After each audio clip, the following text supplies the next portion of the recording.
Major Bryan Knight was finishing his act during the Chesapeake Air Show near Baltimore in September of 1997 when suddenly his aircraft broke apart.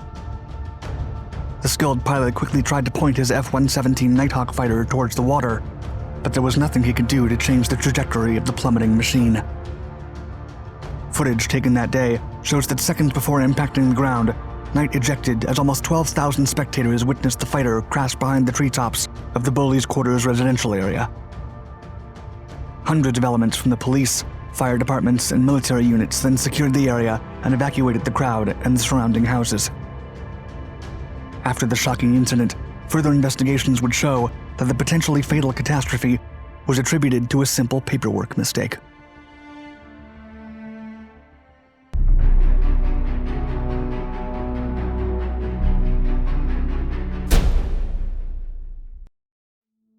Inside the cockpit.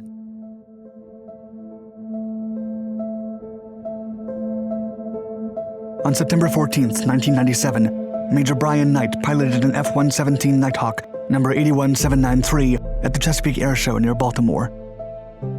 The show had been going according to plan. First, Knight had done a straight and level pass at an altitude of 500 feet at 400 knots. He then performed another straight and level pass, but slowed down to 300 knots to allow the audience to admire the Nighthawk in action. And finally, for the third pass, Knight performed an arcing maneuver at 380 knots, giving the audience quite the spectacle. The pilot recalled in a later interview, quote, "It was a beautiful day to fly. I thought it was over and I'm on my way home." But something went suddenly wrong. With no warning, the aircraft began to shudder violently and veered sharply to the left. The resulting G-force pinned Knight's head down and forward. Knight recounted, quote, "The aircraft was rolling right. The nose was pitching around. My impression was the aircraft wasn't moving forward." The pilot could see land and water outside the cockpit and tried to figure out where the people were located, quote, "That was my concern. I realized there was a good chance the aircraft couldn't be flown out of this."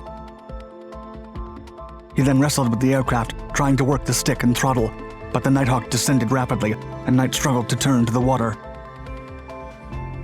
Merely 5 seconds before the F-117 irremediably crashed into the ground, the Major was able to eject, quote, "That was probably the hardest decision I ever made in my life. I dreaded having to pull those handles. I realized I had to get out right now, or I may not survive." As he safely glided in the air, Knight witnessed his aircraft crash into a residential area and explode. Fortunately, as he described, quote, "I felt I was headed for the fireball.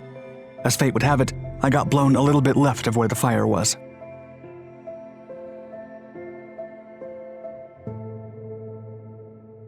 From the ground.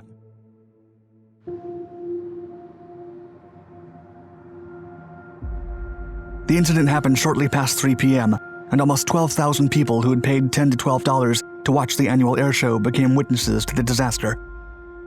One of the attendees, John Wolfe, stated, quote, "My first impression was, hey, they're pulling something on us. That plane isn't really going to crash. Then it became apparent it was the real thing. I'd never expected anything like that at all, and here it's happening right in front of my eyes."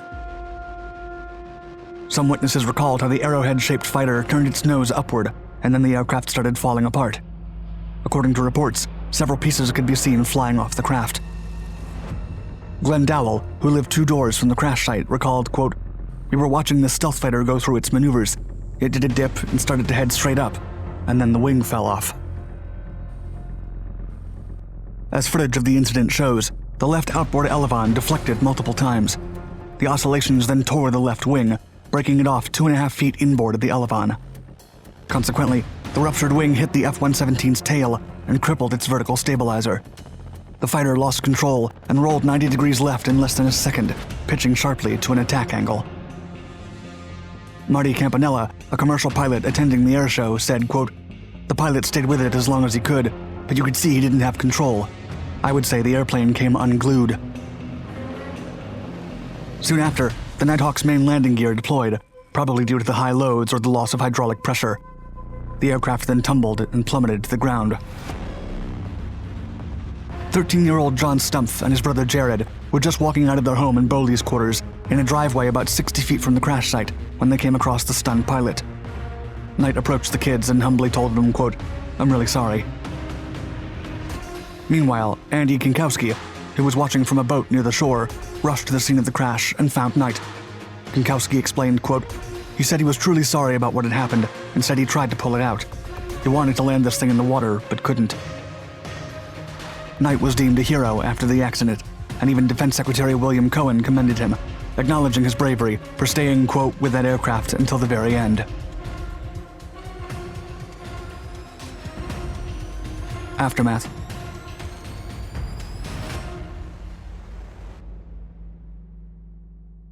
The owners of the house hit by the fighter were not home at the time, and no one was severely hurt. It took the firefighters about 45 minutes to extinguish the flames of 2 houses, a car, a motor coach, and a shed. The fire was put under control at 4:46 p.m., and authorities declared the crash site a national defense area. An 8-foot-high tarpaulin was erected around the site, and the debris was secured in a containment zone. Around 150 firefighters, police, and military officials scoured the crash site that night. Then, at 8:45 p.m., 2 busloads of soldiers arrived to guard the area, and the place was lit and cordoned off. The residents of Bowleys Quarters had to be evacuated, and those who lived in the 800 block of Chester Road were not allowed to return home, with the Red Cross providing shelter. Photographers from The Sun and the Associated Press were detained for an hour, and their footage was confiscated. One of them, Roberto Barea, stated, quote, "Had I chosen not to surrender my equipment, I would have been taken into custody." Later on, Captain Drew Sullins, spokesman for the Maryland National Guard, apologized for the seizure and assured them that the material and equipment would be returned soon.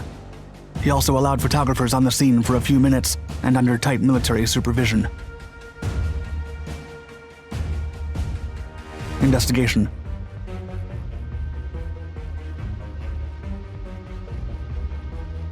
The F-117 in question was part of the 7th Fighter Squadron, 49th Fighter Wing at Holloman Air Force Base, New Mexico. At the time, it was temporarily located at Langley Air Force Base in Hampton, Virginia, to support community and military air shows on the East Coast, and had recently participated in other flyovers. Pentagon officials would not confirm that the aircraft broke apart. However, they did not dispute the witnesses' accounts. A board of inquiry, including F-117 pilots and technical experts, was then assembled to investigate the matter. Fred Trudel, a volunteer for the Yankee Air Force Museum's Northeast Division in New Jersey, described the crash, quote, "The pilot did his standard flyby routine and was beginning to do this pullout. He began to pull out and got up to 1,200 feet and climbing when the rear right stabilizer broke from the airplane. The airplane pitched up. This snapped the nose off the airplane, where the avionics are located. Pieces kept falling off. We could see he was trying to point the airplane toward the water." He then concluded that, quote, "It was a structural failing of the airplane. It was nothing the pilot did wrong, and there was nothing unusual about the flight." 3 months later, Aviation Week reported that, quote, "4 missing fasteners caused the crash, and required inspection of those fasteners was missed 6 months earlier." Those maintenance records were incomplete, and inspection was not carried out due to constraints in contracts and budget. The missing fasteners helped attach the elevon to the wing structure, and their absence resulted in reduced stiffness, causing the flutter. On January 26, 1998, a letter was published in Aviation Week that read, quote, "The fastener's absence was due to a mistake made almost 2 years ago. The successes of the F-117A are in piloting and maintenance. Everyone in the program is making sure mistakes are not repeated." Glenn Dowell sure spoke for a lot of neighbors when he said, quote, "This is the end of air shows. They can have them somewhere else."